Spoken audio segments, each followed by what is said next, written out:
arrives at the venue. Rangkaian konferensi tingkat tinggi atau KTT ke-43 ASEAN di Jakarta resmi berakhir Kamis 7 September 2023. Meski melalui sejumlah diskusi alot, berbagai kesepakatan berhasil dicapai sepanjang rangkaian KTT. Dalam keterangan pers Kamis ini, Presiden Joko Widodo mengungkapkan KTT ke-43 ASEAN kali ini bisa disebut berhasil di tengah tensi geopolitik yang masih cukup tinggi. Setelah melalui proses yang panjang dan sulit, akhirnya kita berhasil mensepakati EAS Leaders Joint Statement mengenai epicentrum of growth. Sekali lagi, ini bukan proses yang mudah, tarik-menarik geopolitik yang sangat kental, mengingatkan saya seperti saat G20 di Bali. Tapi, alhamdulillah, konsensus tercapai. Dalam forum KTT, Presiden menyampaikan pentingnya peran setiap pemimpin negara agar tidak menciptakan tensi baru. Ia menegaskan agar para pemimpin negara terus membuka forum untuk berdialog guna mencairkan ketegangan suasana, termasuk terkait penanganan isu krisis Myanmar.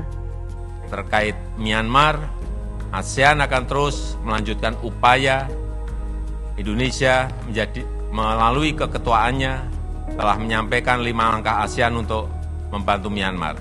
Salah satunya melalui pembentukan mekanisme Troika.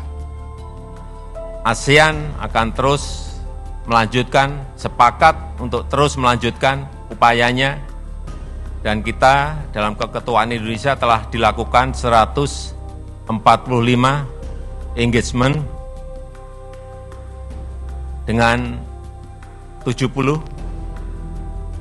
stakeholders, dan kita melihat sudah mulai muncul trust di antara para stakeholder. Ini akan kita lanjutkan. Memang untuk menciptakan perdamaian selalu butuh waktu yang panjang. Tapi tidak apa, kita harus terus melakukan, kita harus terus berjuang. Dan ASEAN tidak akan tersandra oleh isu Myanmar. Kapal ASEAN harus terus melaju untuk mewujudkan perdamaian, mewujudkan stabilitas, mewujudkan kemakmuran.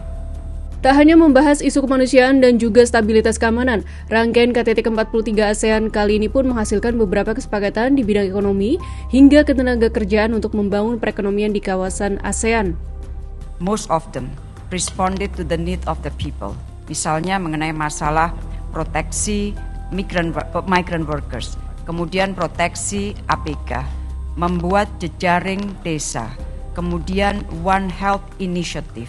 Kemudian yang disampaikan Bapak Presiden tadi adalah membangun ekosistem EV di antara ASEAN. Sementara pada KTT ASEAN Plus 3 yang melibatkan China, Jepang, dan Korea Selatan dihasilkan kesepakatan pengembangan end-to-end ekosistem kendaraan listrik atau EV. Adapun pada pembahasan ASEAN Outlook on Indo-Pacific telah dihasilkan 93 proyek senilai 38,2 miliar dolar Amerika Serikat. Dari rangkaian KTT tersebut, para pihak terkait juga sepakat mempercepat implementasi pembayaran lintas negara atau cross-border payment dan kerjasama penggunaan mata uang lokal. Tentunya kemajuan ekonomi kawasan juga sangat bergantung pada stabilitas keamanan negara-negara ASEAN dan komitmen kolaborasi dengan mitra terkait. Komitmen ini juga yang nantinya akan dibawa Presiden Jokowi pada pergelaran G20 Summit 9 hingga 11 September 2023 di India. Stabilitas dan perdamaian adalah kunci kemakmuran. Bahwa dunia membutuhkan safe house. Bahwa kolaborasi dan kerjasama itu harus diutamakan.